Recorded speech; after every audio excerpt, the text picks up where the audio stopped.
Hello. Thank you for making the choice to join us here at the Greenbrier Church Online.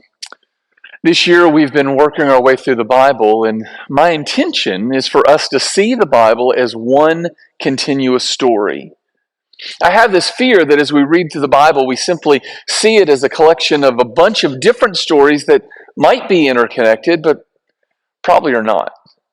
Especially when we read through the Gospels, we tend to see each chapter as just another story with a great life lesson. Maybe that's because we grew up reading stories and fables, looking for the moral or something we could add to our lives. Or maybe it's because we went to churches where we taught or we preached through the Bible trying to find 3 points in a poem that can easily be remembered. What I've wanted to do over the past 10 months is to try to get us to see that all of these stories are connected to the larger story that God's writing. And I think once we get that picture in our minds, then what at first might seem like disconnected stories begin to take on a beautiful unity. We've spent the last 9 weeks working our way through the Gospels, the story of Jesus, and today we're going to be in the Gospel of Mark.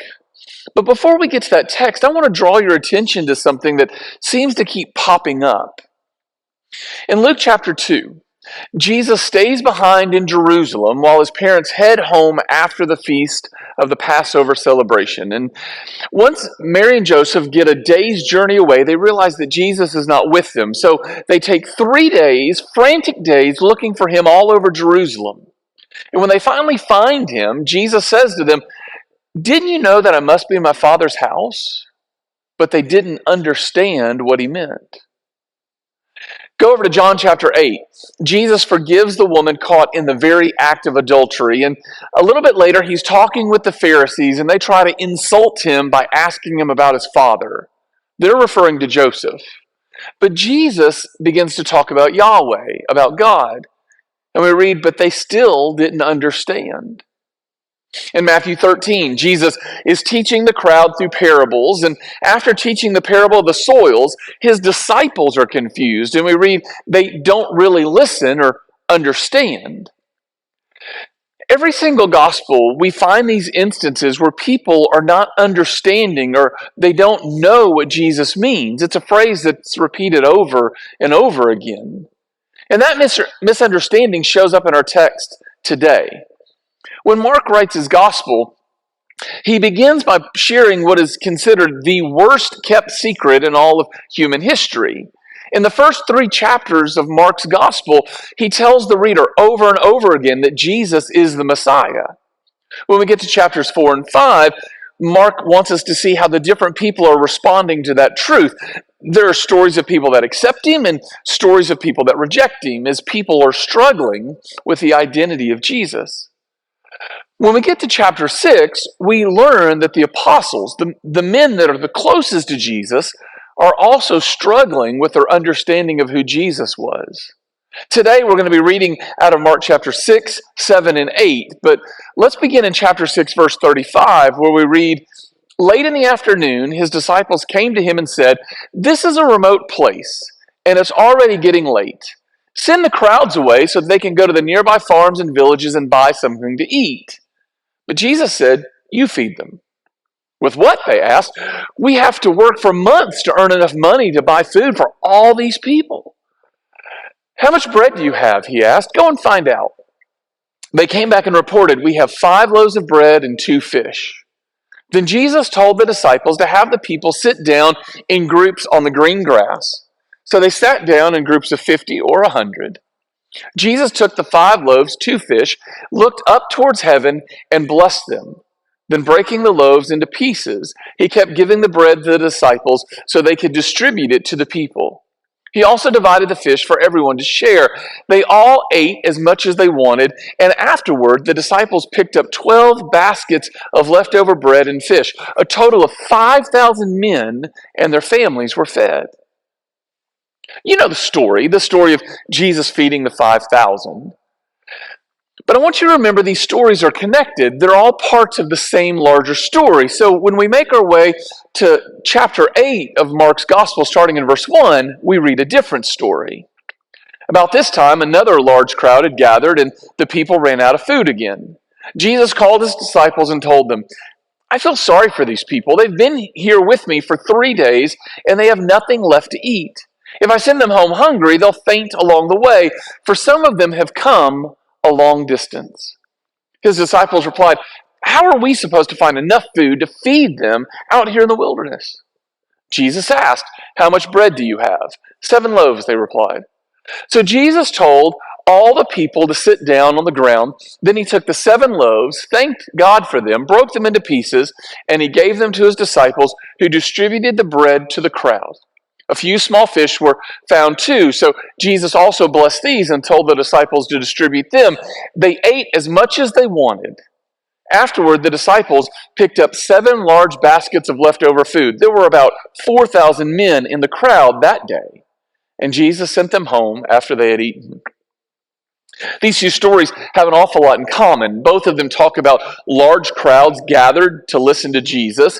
In both stories, it happens in a desolate place. Both stories, we discover that apostles could only find a few loaves of bread, a few little fish. But in both stories, everyone eats until they're satisfied, and there's enough food that they could gather up the leftovers. There are a few differences in the story, but why does Mark tell us both stories? Mark's gospel is the shortest of all 4 gospels. We understand that there are lots of things that he chose to leave out of his gospel. So why would he take the time and the space to tell both of these stories when they're so similar? I wonder if Mark tells both of the stories because he knows we're a lot like the crowds. We hear the stories, we just don't really understand them. In our minds, these are 2 stories in the life of Christ, and we need to find 2 different lessons so that both of these stories make sense. We treat Mark's Gospels like we would treat a book of Aesop's fables. They're a bunch of great little quips, a bunch of great little stories that we can use to teach our kids and our grandkids truth in a simple and understandable way. We have to understand, though, that these aren't 2 different stories. These are part of the same larger story. And I know that's true because of what Mark writes in between these 2 stories. If we go back to Mark chapter 6, starting in verse 45, we read, immediately after this, Jesus insisted that his disciples get back into the boat and head across the lake to Bethsaida, while he sent the people home. After telling everyone goodbye, he went up into the hills by himself to pray. Late that night, the disciples were in their boat in the middle of the lake, and Jesus was alone on the land. He saw that they were in serious trouble, rowing hard and struggling against the wind and the waves. About 3 o'clock in the morning, Jesus came toward them, walking on the water. He intended to go past them, but when they saw him walking on the water, they cried out in terror, thinking he was a ghost. They were all terrified when they saw him. But Jesus spoke to them at once. Don't be afraid, he said. Take courage, I am here. Then he climbed into the boat and the wind stopped. They were totally amazed, for they still didn't understand the significance of the miracle of the loaves. Their hearts were too hard to take it in. Now, I want you to picture what's happening. There's this strong wind blowing. The disciples are trying to row across the sea. It's the middle of the night. They see something very unusual coming across the water. Jesus is actually walking on the water with the intention of just walking right past them to get to the other side. But they see him. And at first they don't recognize him. They think he's a ghost. And their reaction is completely plausible because if I'm in a boat during a storm in the dark and I see something coming across the water, I would be terrified. But Jesus identifies himself, and he calms the disciples, and he calms the storm. But what I want to draw your attention to is what Mark says in verse 52. Mark says, they were totally amazed, for they still didn't understand the significance of the miracle of the loaves.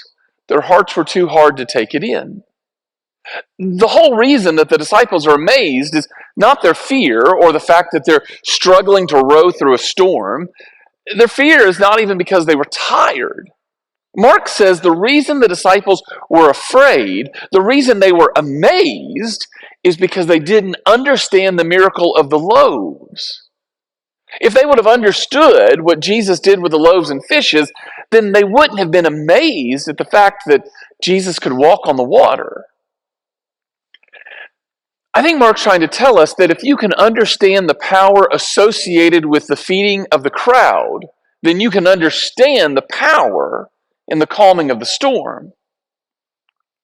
In chapter 7, Mark tells us the disciples still don't really understand what's going on or what Jesus is teaching. There's another controversy between Jesus and the Pharisees, this time over hand washing.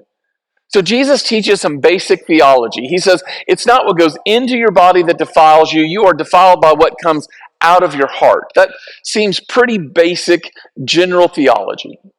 But we see in verse 17 that the disciples still don't understand. And then when we get to Mark chapter 8, it's like deja vu all over again. Even the two events are very similar, but the disciples, you would think that they would remember the first miracle. You would expect that when these 4,000 hungry people showed up, that this time they would react with confidence. I mean, just a few days ago, they were there when Jesus fed a larger crowd, and there was so much food left over they could pick up 12 baskets of food. But the disciples don't respond with confidence. Once again, we find them worrying about how we're going to get enough bread to feed such a large group of people. Mark writes 2 different times in these 3 chapters that the disciples had hardened hearts. And those words grab my attention because those words are usually reserved for what Jesus would say about the Pharisees or the teachers of the law. I mean, I understand that their hearts are hard, but the disciples? That's a little unexpected. Honestly, I'm pretty comfortable with the exchange between the Pharisees and Jesus in chapter 8, starting in verse 11. The Pharisees come up and they ask Jesus for a sign. They say to Jesus, you're going to have to prove to us who you are. Again, and again, and again. If you think about it, they're already sitting on a mountain of evidence. They had already seen with their own eyes, they had already heard the reports of all of the marvelous and wonderful things Jesus was doing. They had heard about how Jesus had healed the sick, how he had cleansed the lepers, cast out demons, raised the dead, calmed the storm, walked on waters, made food multiply. But the Pharisees were deliberately dense. They said, we just need one more proof before we're willing to believe you. And what they had seen and what they had heard already, well, it wasn't enough. And the truth is, there was nothing that Jesus could say or do that would ever convince them, because even at the cross, they say, if you'll give us just one more sign, if you'll come down from the cross, then we'll believe you. But it would have never been enough. The Pharisees teach us this fundamental truth that we will only believe the things that we want to believe. That's true in every aspect of our lives. We will argue and refuse to believe the things that we don't want to believe, that we want to reject. The Pharisees made the deliberate decision that they were going to reject Jesus. But not everybody who struggles to believe is being deliberate. I think there are times that we can't get out of our own way long enough to allow Jesus to lead us to a deeper faith. While Jesus is talking with the disciples about the bread of the Pharisees, he says, don't you know or understand even yet? Are your hearts too hard to take it in? You have eyes, can't you see? You have ears, can't you hear? Don't you remember anything at all? When I fed the 5,000 with the 5 loaves of bread, how many baskets of leftovers did you pick up afterwards? 12, they said.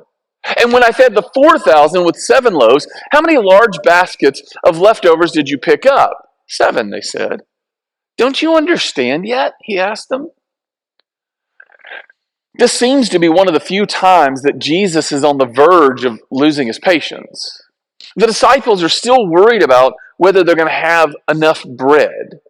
And Jesus wants to know, how much do you need to see before you realize that Jesus can make bread anytime he wants to? I mean, come on.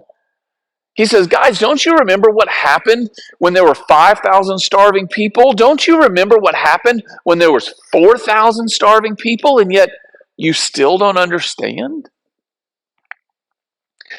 Mark is not telling these stories because he wants us to get on the disciples. And I think it's easy at times to read the Bible from where we sit and to feel a little superior, thinking that we would have been more dedicated or more perceptive or more faithful if we had walked with Jesus.